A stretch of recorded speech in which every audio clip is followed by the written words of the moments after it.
Okay everyone, hello, welcome back to another FD conversion video.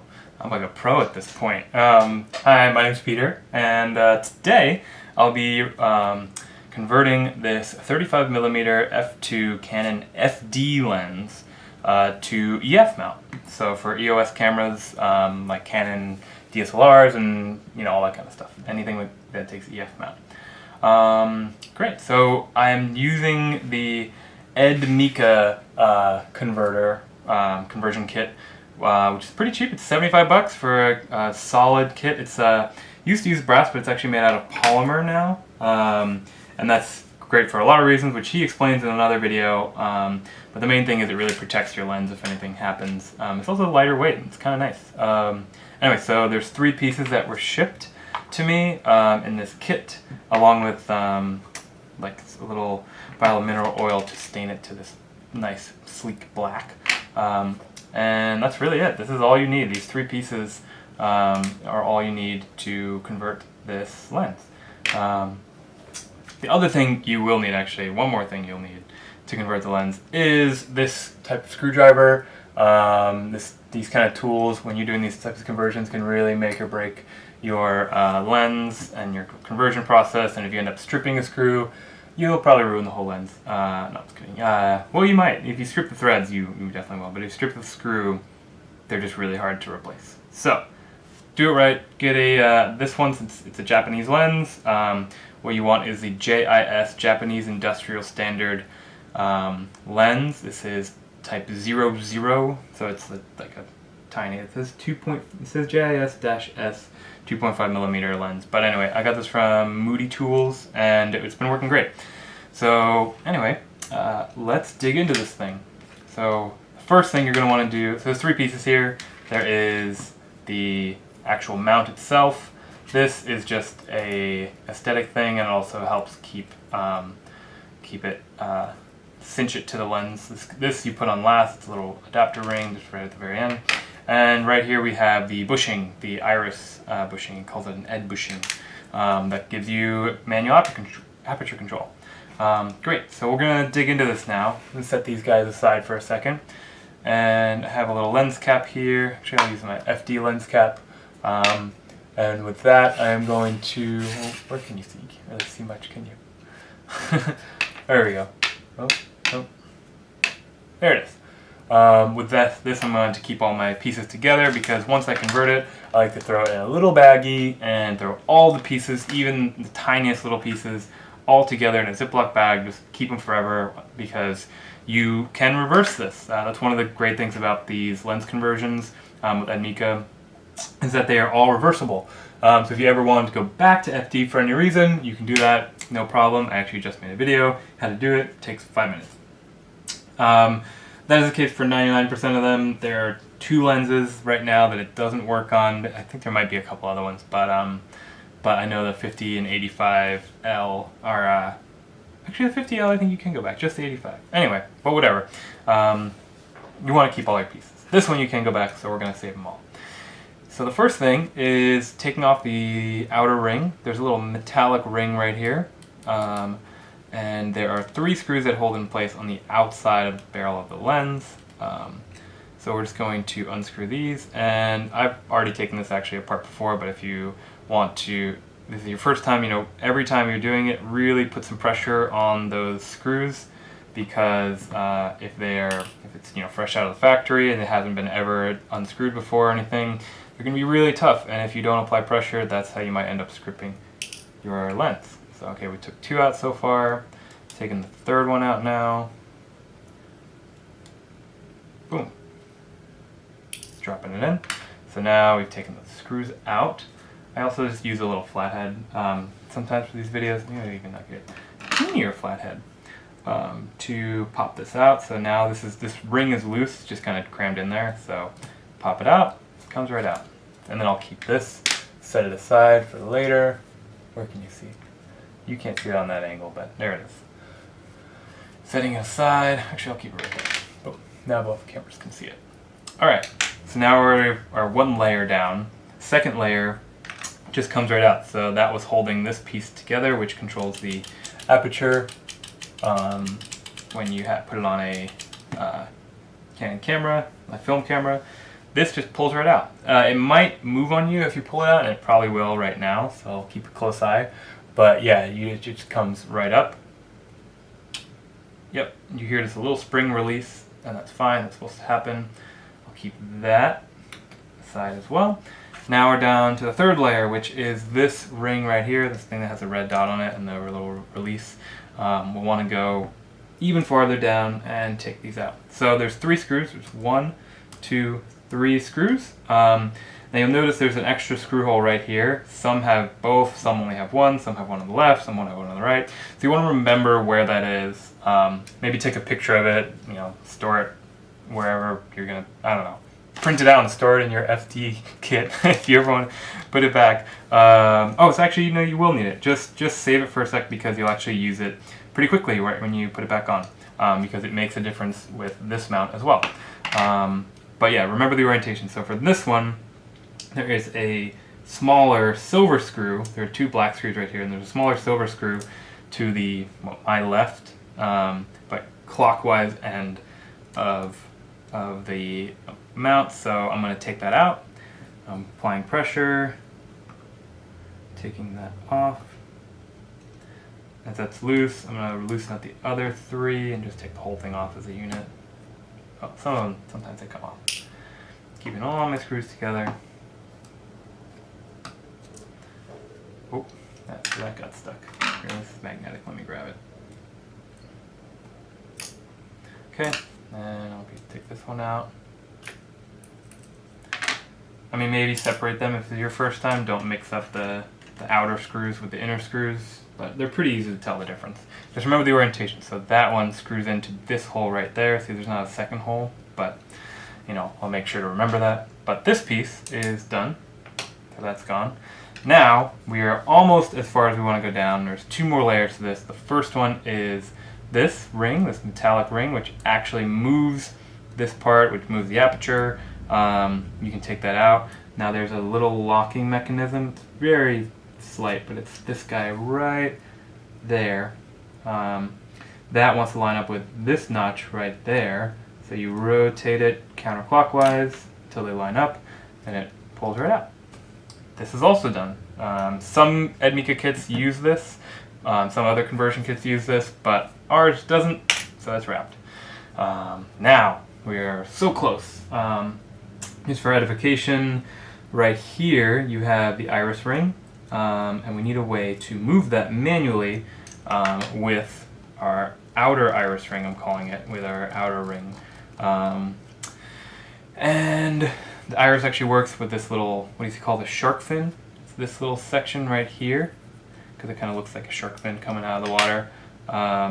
That pushes this little lever. Sometimes this lever gets stuck, in which case if you end up rotating this thing all around, or this little tiny black lever there is underneath the shark fin for some reason or something like that. There's a great video that I've done, also Ed Mika's done a video on just how to unfuck yourself in that situation. Sorry, language.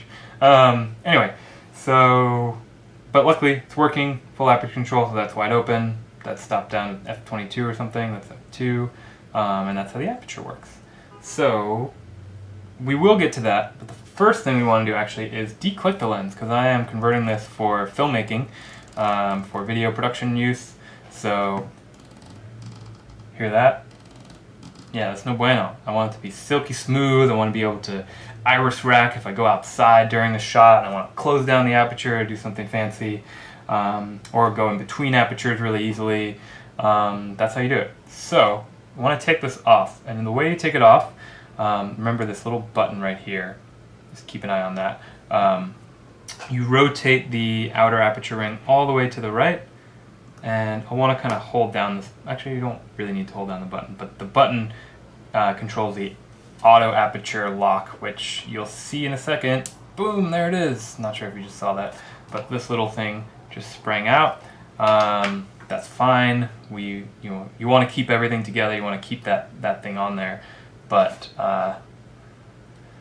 that should pop out, and there it is on the outside. Now, so this. Sometimes you will find the bearing in 2 ways. So this little ball bearing right here is what actually gives you those clicks. There are these little divots on this red thing. Sometimes it's yellow, sometimes it's a different color. And every time you go over one of those click, click, click, that pops you into a new f-stop. That usually sits actually right, it's greasy in there, so usually sits right here, but for our purposes, wherever it is, we want to get rid of it because we want it to be nice and smooth. So I'm taking this off. I am keeping it, again, it's the tiniest little piece, but I'm keeping it because what if I want to click this one day, you know, what if I want to sell it to someone and they're a photographer, they want it clicked, so I'm keeping it. It's a little ball bearing, little tiny cylindrical bearing, great, but that's it. Now it's gone. Now our aperture is declicked and we want to throw this back on. Again, this is upside down, it's going to end up like this. But the one thing you'll notice is once I put this on, and the way I'm putting it on, pretty self-explanatory. There are these kind of divots and notches, and they fit into these little notches, but it gets stuck. So I can't actually put it on right now. This wouldn't help me if I put it on right now. I want this little piece, the auto aperture piece, to be all the way in. So I will stick it in, and now you heard that click. Now I'm kind of putting pressure on it to keep it down. The best way to lock it into place is actually rotate it back a little bit, and there you go. Now it's somewhat back in position. It's probably at about 5.6 right now, something like that. Oh, that's like f22. Yeah. I'll keep it at f8.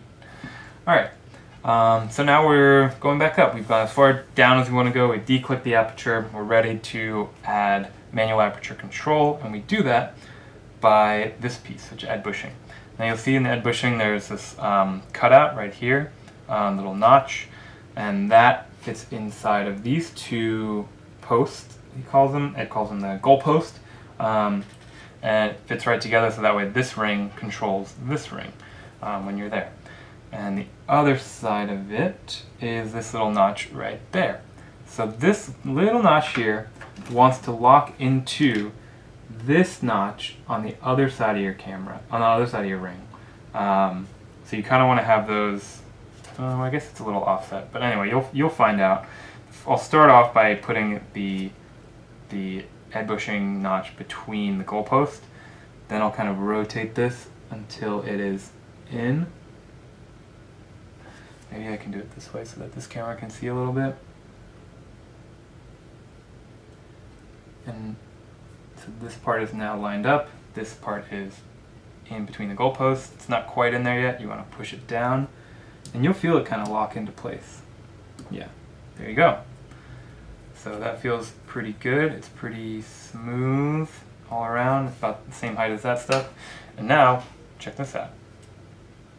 Oh, I did something. Oh, this got locked again. Auto aperture. Yes, I like to keep it because some people take this button out entirely, but I just keep it because, I don't know, it's part of the lens anyway. Cool. So now we have full aperture control. Can you see that? I can. It looks awesome. Alright.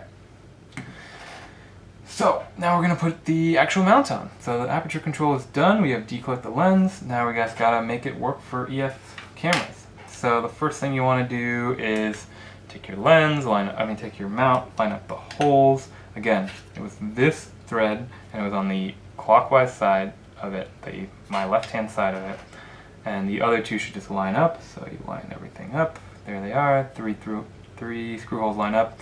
If yours don't line up, chances are you have it in the wrong orientation. Just rotate it around until all three line up. Great. I'm going to start with that silver one just so I don't forget that it goes there in that my left-hand side. Thread it in, and you thread the other two in.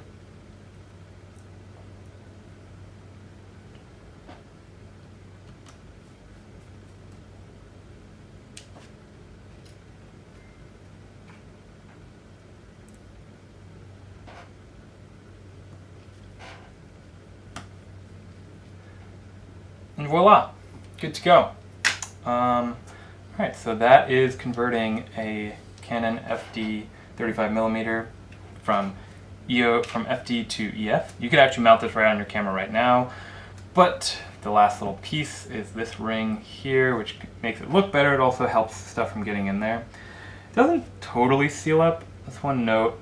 A lot of these usually fit like right snug up until that piece. You know, you want some clearance because that little piece will go right up to the edge. So it needs to be able to go smoothly in and out.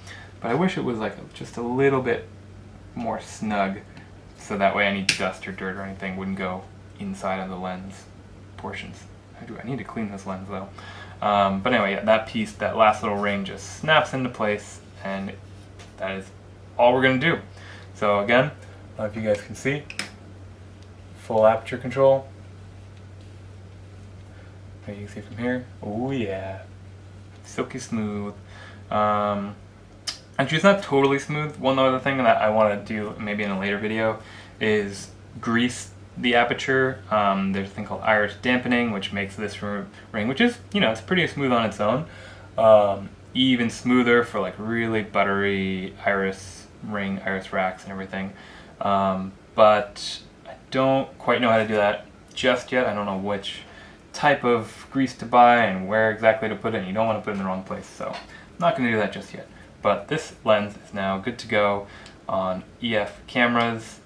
I'll put my EF back cap on it, set, and have this, but my next purchase too is to get some nice follow focus gears and step up ring for this guy, a cine ring, so that way I can be all uniform and clip in the matte box and everything. So hopefully keep a lookout for when the whole kit is finished. But there you have it, 35mm, ready for use on EF cameras. Thanks for watching, guys, and stay tuned for some more FD conversions.